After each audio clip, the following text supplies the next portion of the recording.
Hi everyone, and we are back again with Sarah Talbott, and we are doing a part 2 follow-up to our lactation video interview earlier when we were talking all ties. So this is the information about all things ties, you guys. So first of all, tell us, what is a tie?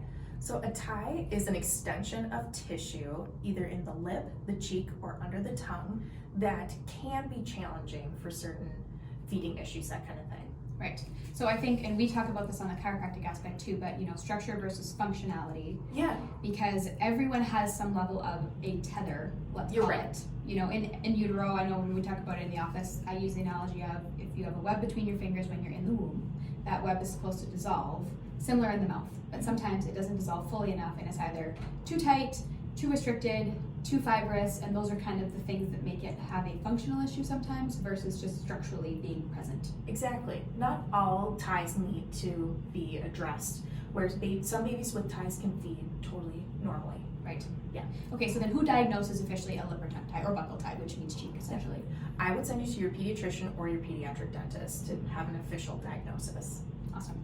Okay, so then we talked a little bit with structure versus function, and those people are going to be part of the team that assembles, and then a mom's own opinion as well, or dad. Yeah. Is there something to be done about this?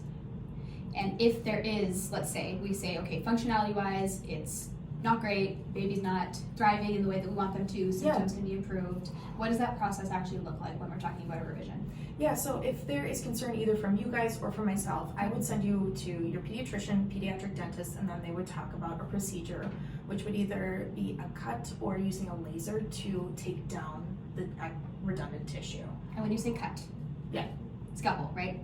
Let's just call it, right? Let's call it what it is. Let's call it what it is. Yeah. Do you have a preference? I'm curious. I really don't. It's one of those where the laser does sound a little less invasive, but I don't know enough about it to have a strong opinion one way or the other. I would go with your gut about the provider you connect with. Okay, so why is Bodywork so important, either pre or post or both? What do you see on that end in terms of working with the body and functionality when we're talking about a tongue or lip tie release? I would say both. That way then, when you meet with a chiropractor or myself, I would say both before. That way then you have the tools going into starting essentially a new latch following the procedure, and that way then you're off to a smooth start. And then what about afterwards? Afterwards, I would say get a latch evaluation to make sure things are in tip-top shape. Yeah. And then this is a healing process. There's going to be stretching. There's going to be new muscles that need to be activated. You need to be healing. So meeting with your chiropractor, and then make sure you're getting the right exercises from whoever does the procedure to be off and thriving. So then how long would you see, in terms of healing process, because the first step is healing. Yes. Make sure that tie doesn't reattach, giving that stretching to make sure that tongue doesn't reattach as close as it was, Yeah. and or further back. But then between that process and then the time of, okay, now we have to start relearning how to use our new tongue. I would say the sooner the better. That way then we can get a good latch right off the bat. So then you want to see them right away?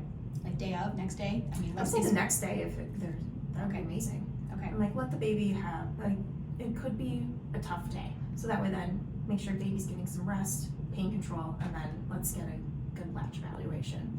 Absolutely. Okay, Sarah, well, thank you so much for, again, all of your expertise. We're so happy to work with you. If you guys have any questions, again, don't hesitate to reach out. We are here for you.